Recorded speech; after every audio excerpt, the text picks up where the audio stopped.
Hi, everyone. My name's Jake Becker. I lead our education product here at Handshake. I've been at Handshake for almost 3 years, and prior to that, in the higher education space and in the K-12 education technology product development space for about 15 years prior to that. Hi, good afternoon, everyone. Lovely to see you. Charles Hardy. I've been at Handshake for just over a year, and you may remember me from days at LinkedIn, where I headed up the education engagement for LinkedIn for nearly 10 years. But Handshake were doing what LinkedIn wasn't doing, so I came here.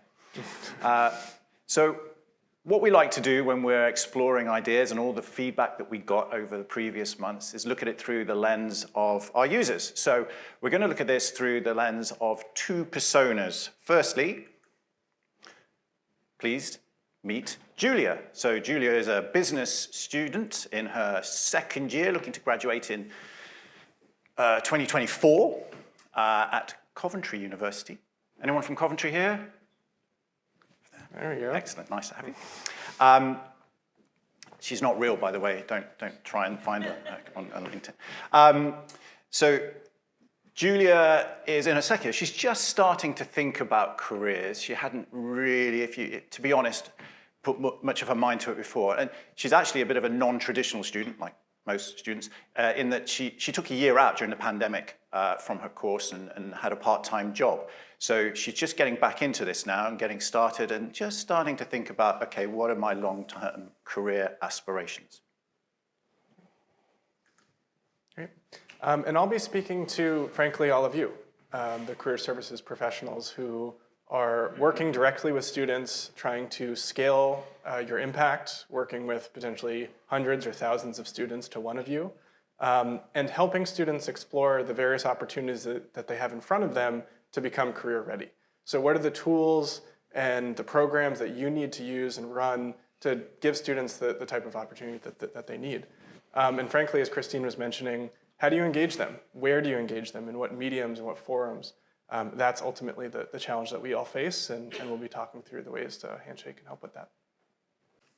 Okay, so let's start where students start, and that's onboarding. And we're going to significantly revamp the onboarding experience. We know it needs to be as easy and intuitive as possible. Remove the barriers, up the engagement, get them through this first stage and onto Handshake. So as Julia starts this process, she's going to be putting in some of her interests and her goals. We know not all students know what they want to do when they start this journey, so some of them might skip some of these aspects. They can always come back to it later, and in fact, Handshake will be nudging them, careers will be nudging them to continually add new pieces of information around what their interests are, and their interests might change over time. So as Julia adds this, it's all going to personalize her experience and the information that's going to be presented to her as she goes on her career journey. And speaking to that personalization, as Julia moves through her journey, the interests that she's exhibited on her profile and in the platform will evolve as well.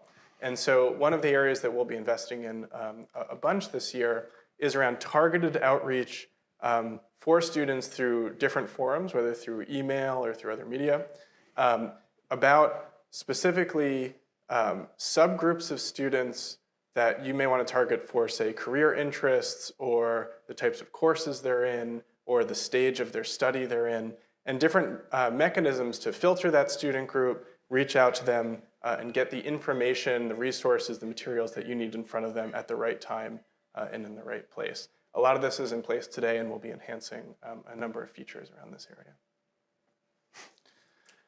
area. Additionally, we, speaking to Hannah's recent talk, thank you, knowing that outcomes really matter and that the data really matters that tie into those outcomes, but that there's a role for folks in this room to use that information, use that data in effective ways, and that's always not super clear. And so what we want to do is put a lot of that data on Rails and give you guidance and context of how you can use that information and intervene with students at various stages in their journey. So by focusing on outcomes and giving you that information in the application outside of spreadsheets where you're exporting it and doing all your manual work, we want to give you insights to student engagement with the platform. So where students are, when in their journey they're logging in, what types of employers they're interacting with, what types of jobs they're interacting with, how that is segmented, say, by different demographic information based on your student population, or other courses of study or things like that.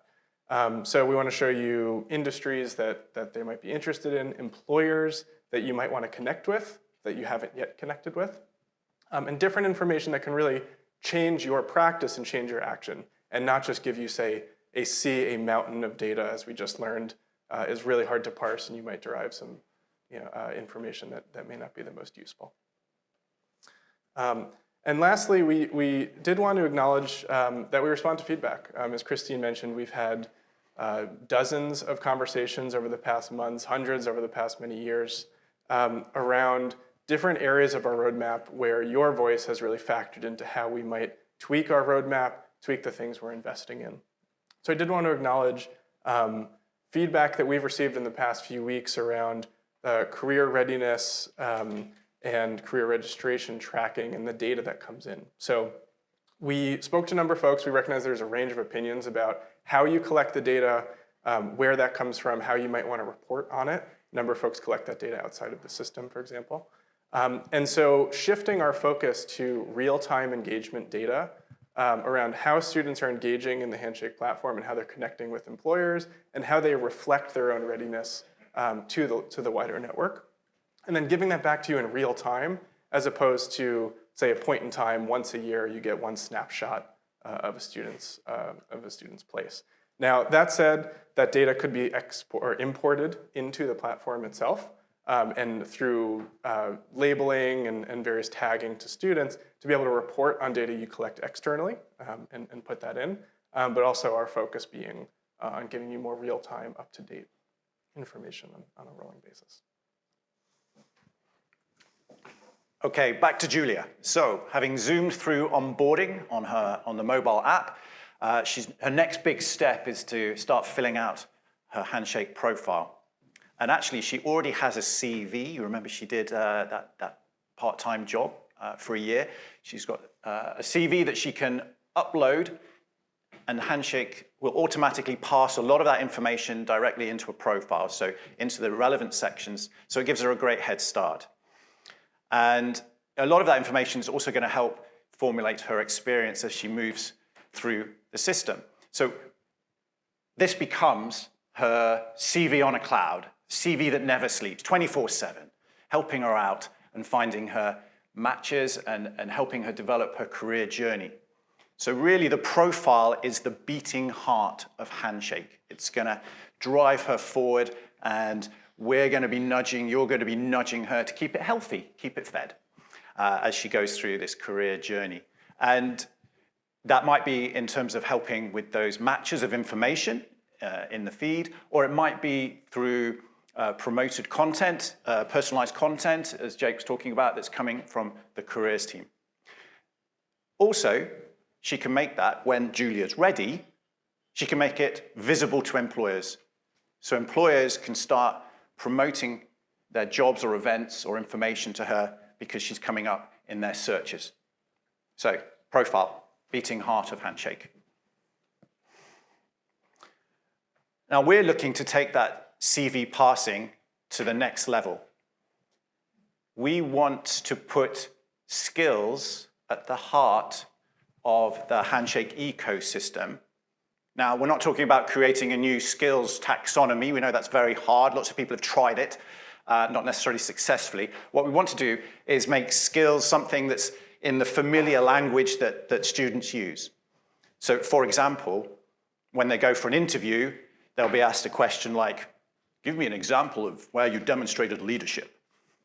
Well, Julia, when she uploaded her CV, Handshake said, hey, that job you did in that year out, and this role in the debating society, these things demonstrate you're doing some leadership. Let's raise those up within your profile. Let's make sure they're referenced in your skills. That's going to help match jobs. It's going to help her be promoted to employers. It's also helping her make that link in skills articulation. So she now knows, oh, that's how I might demonstrate and talk about leadership, the stories, the experiences in her profile behind it. And hopefully also helps build a bit of confidence that she's maybe got more than she thought she had.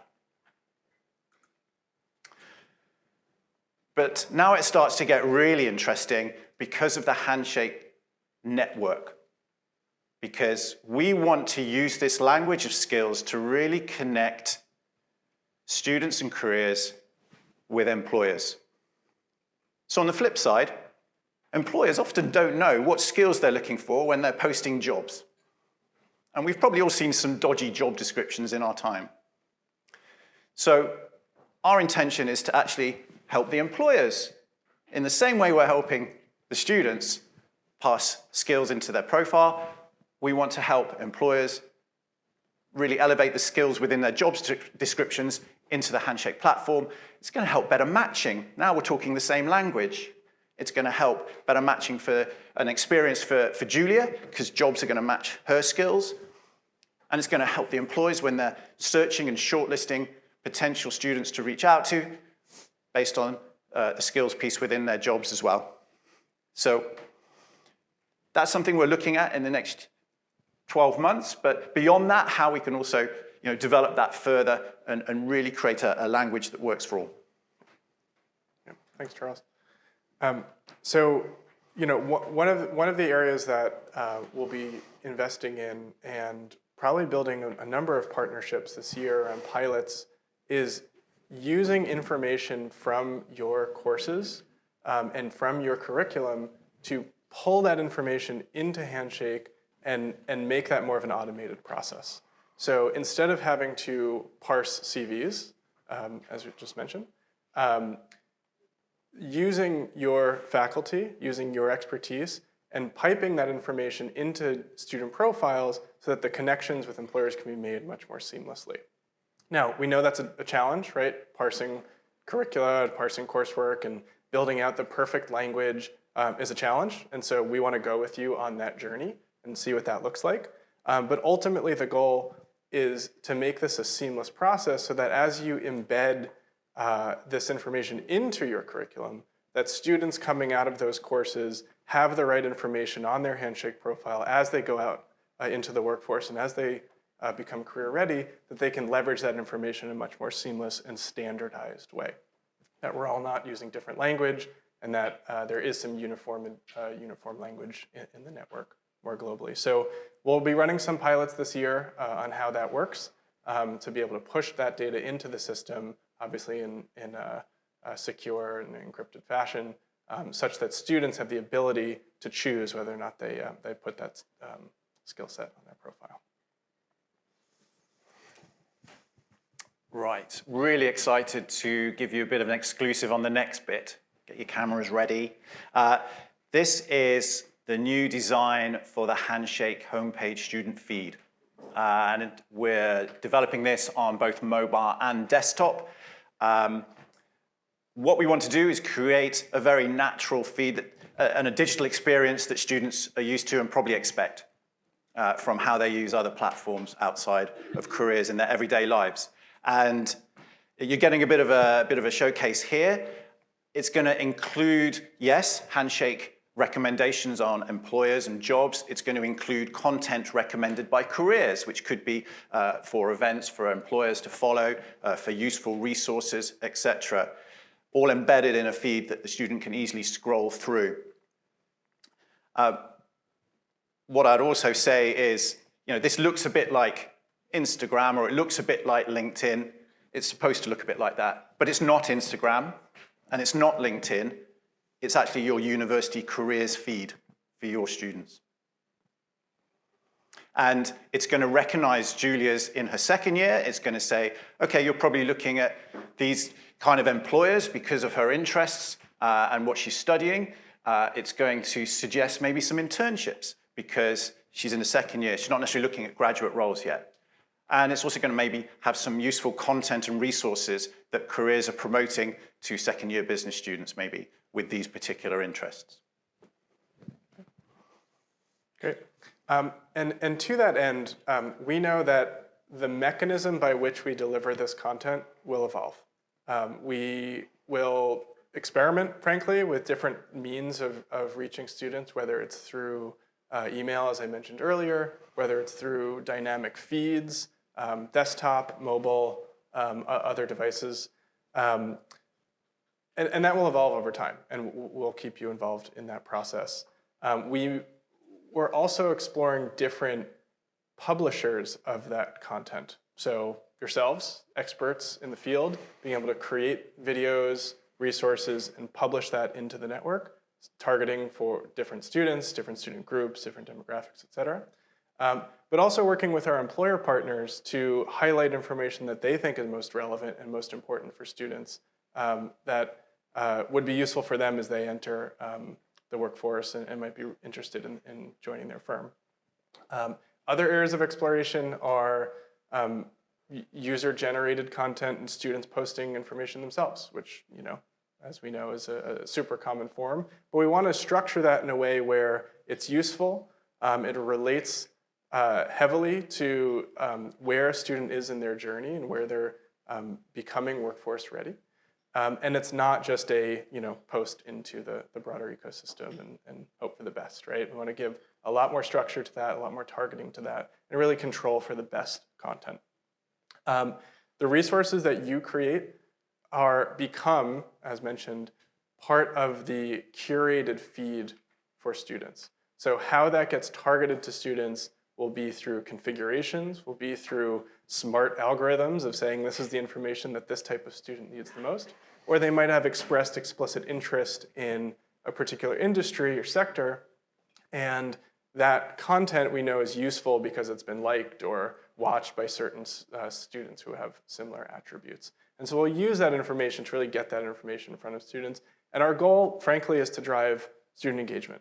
Bring them into the platform, engage with the type of resources that you feel is most important for them, and really reach them where they are at the right time, as opposed to it being a monthly or quarterly or annual touch point with students and we know that many students don't engage with the Career Center at all, frankly. And so hopefully that becomes a much more engaging mechanism for folks to come in. We'll be doing a lot of research on this topic, so don't be surprised if we reach out to you or frankly want to talk to many of the students on your campus and really learn from them on this. So will be a mobile-first investment here, and knowing that that's where students live, on their phones. We all live on our phones these days. And so that'll be a big focus for us in the new year. And secondly, giving you the information back so that you can change your practice on what's working and what's not. So we know that certain information matters for students at different stages in their journey, perhaps in the different courses that they're taking, the types of career interests that they have after their university.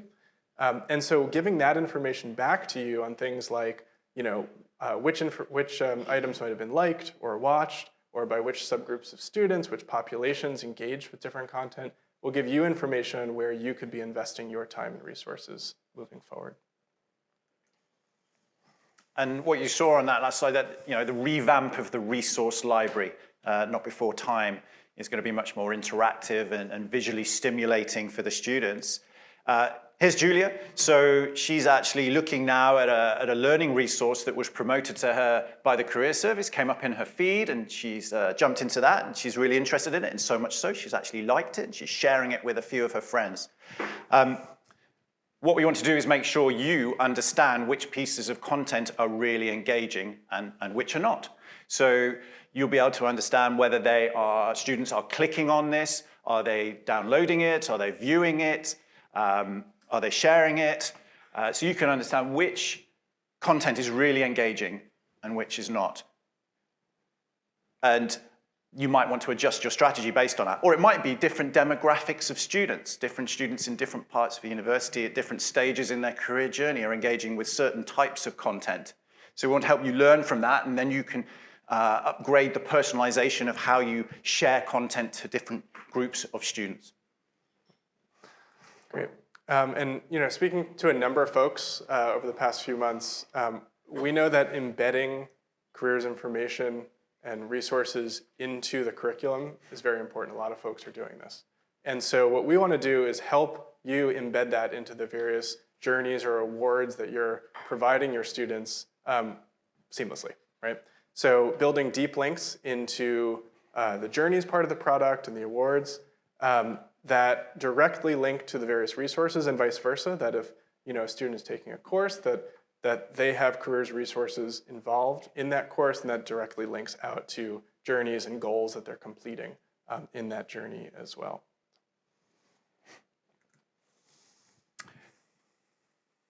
So in terms of Julia, she was doing the award program, and she went through that process. And at the end of that, the final stage was to do a placement. So that's great. She went off and found a placement on Handshake that was local, and that went very well. And at the end of that, Handshake suggested, why don't you add this into your profile? Remember, beating heart. And she uploads that into her profile to demonstrate that experience. And also, Handshake says, what about these skills that you developed while you're there? Let's add those. Brilliant, she says. I'll do that. And so she's enhancing her profile as she goes. She might even be adjusting some of her interests and where she wants to work as she goes through these experiences. We know that a career journey is not a straight line. In fact, presenting with Katie from Kingston on Tuesday, she had a really nice, the career isn't a straight line, the career journey is a squiggle, and it's all over the place. So she might be refining the kind of goals, locations, employers that she's interested in through her experiences during this time. Great. Speaking of the squiggle, one thing that we know is extremely important to this group as well as the students is how work-based learning is integrated into the educational experience and how that's tracked in a centralized form for the university. So we have a number of pieces in place today, and we'll be investing further in tracking experiential learning, centralizing that information for the university to keep an eye on, as well as organizing and structuring reporting for your teams and collecting survey data from students in a way that you can take action with, that you can report back to your administration, as well as change your practice and push information out to students in a more structured way. Similarly, and just sort of shifting gears a little bit, one of the reasons we were excited about Hannah's talk today was thinking about the balance of human-centered design and the benefits of machines and artificial intelligence and machine learning and all the wonderful things computers can do for us. And we at Handshake know very well that we can't, to Hannah's point, rely exclusively on artificial intelligence and relevance and pushing the perfect thing to the right person at the right time. That is ultimately a very, very difficult task. And frankly, the folks in this room have a ton of expertise that we don't want to lose in that process. And so what we're investing in is giving your teams better discoverability of lesser known employers. So perhaps opportunities that you didn't know about, that your teams didn't know about, and pushing that to the forefront in a way that otherwise would be a ton of work for your organization. Things like local employers you may not have connected to, or employers that students have expressed interest in that you haven't had any engagement with, that you might want to either put in front of their students or help host an event with or something like that. We want to give you better controls around managing your employer network. So who have you engaged with at various time frames? When might you re-engage with different folks? And how do you just keep track, the nuts and bolts of how do you keep track of who you've engaged with over thousands, tens of thousands, potentially, opportunities. And then give you the tools to highlight opportunities to students in a more curative fashion. So layering on your expertise on top of our best-in-class recommendation engine to match the perfect job to the student and give them the perfect thing when they log in, that Amazon recommendation gives them that job at the top of their feed. That's great, something we're investing a ton in. Our data scientists are putting a lot of effort into this year. But we also know that your voice matters in this process. And so being able to craft employer collections and highlighting opportunities for students in different categories is a major focus for our team this year as we layer curation into the broader platform. So Julia's moved into her final year now, and she completed that placement. She's been refining her interests, and now she's actually starting to think about what kind of graduate role she might want to go into. So she's clicked into the job section, and of course, here we are, we're promoting jobs to her based on her activity, based on her profile, based on her engagement with other jobs, based on her interests. But we also know, as Hannah Fry alluded to earlier, that algorithms can only do so much.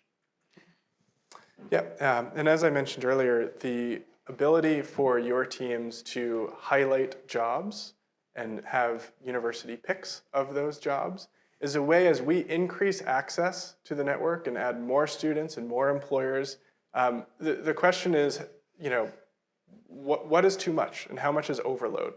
And given the growing network, the number of jobs, the number of opportunities, the number of employers on the network, we want to give you the tools to pluck out those that you might have very specific relationships with. Maybe you have unique programs where you're a feeder program into a particular employer and you want to highlight those for your students in a very unique way. That's an opportunity that we'll be investing in.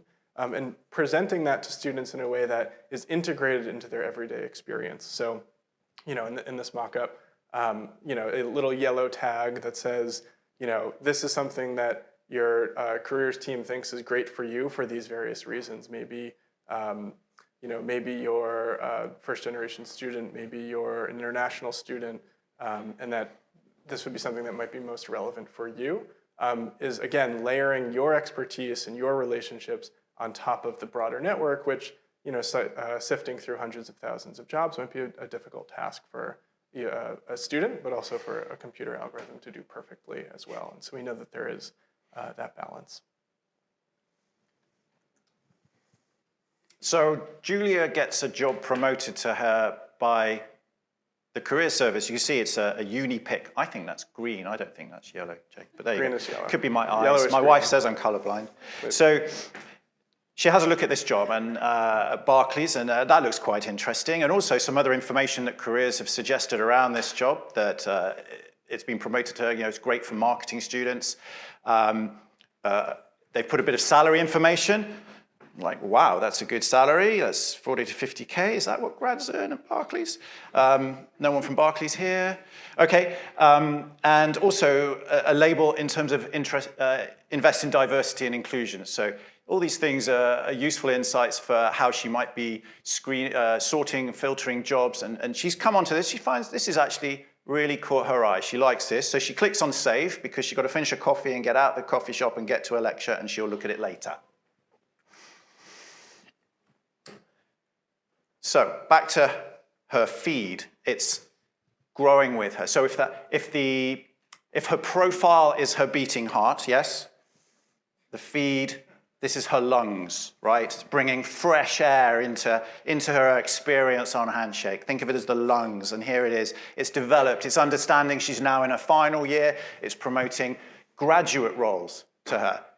It's promoting jobs that are relevant to her experiences and to her interests, and it's thinking about alumni, employers that she's following, all these kind of things that are relevant to her now, as well as coupled with the careers team who are promoting content to her that's relevant, again, to that final stage of her career journey. And good news, Julia got that job. She got that job at Barclays. Huzzah. Just me? Okay. So well done, Julia. But this is not the end, actually. This is just the beginning, because in our eyes, that relationship with your graduates, with your alumni, is just as important. Yes, you're helping them maybe after graduation continue to get that first role. Maybe Julia doesn't enjoy the job at Barclays and wants to shift. She can still be on Handshake and find her second job or pivot into something else. It's back to that squiggle. Also, we know alumni have an important role giving back. Julia saw that some alumni were working in this industry when she was looking, and it can be quite inspirational for you to see someone like me is now working at Barclays. So having her profile, having her leaving a review of her experiences at Barclays, and maybe even coming back to be participating in giving a talk or giving some advice around getting that job. Similarly, we're working with employers because we want them to add their recent grads and their hires onto the platform to be their ambassadors. So often employers, career fairs will bring some recent grads back to talk to students in their language, young people talk. And why not have them on the platform being ambassadors there too? And you as careers, you'll be able to find them and engage them simultaneously as well. You have these alumni toolkit that allows you to engage with your alumni. So that relationship continues with Julia as she goes off into the next stage of her career. Oh, and that's kind of the end of that. In terms of how we've been going about this, these three main themes, we've talked a lot around how we can personalize content at scale. Some of that's algorithmic, and a lot of that is from your expertise, from careers, and putting the right information to students at the right time. We're looking to embed this skills-based recruiting in there, supporting all the different sides of that process, helping the student elevate and articulate their skills, helping employers understand the skills that they're actually looking for in jobs, helping students find learning resources to help them develop those core skills they might want. And then, deepening that connection with the employer and positioning you as careers as that catalyst to make it all work and bring the employers and the students together in a meaningful way. And as we've been saying all along, this is a partnership, this is understanding, this is doing these kind of reviews we've been on for the last few months to get that feedback and develop Handshake in a way that really works for everyone. It's so important. So this continues next year. Hopefully we'll be stood here in 12 months' time telling you about all the next phase of really exciting stuff that we've got going on. So with that, thank you very much, and it's tea time. Thank you.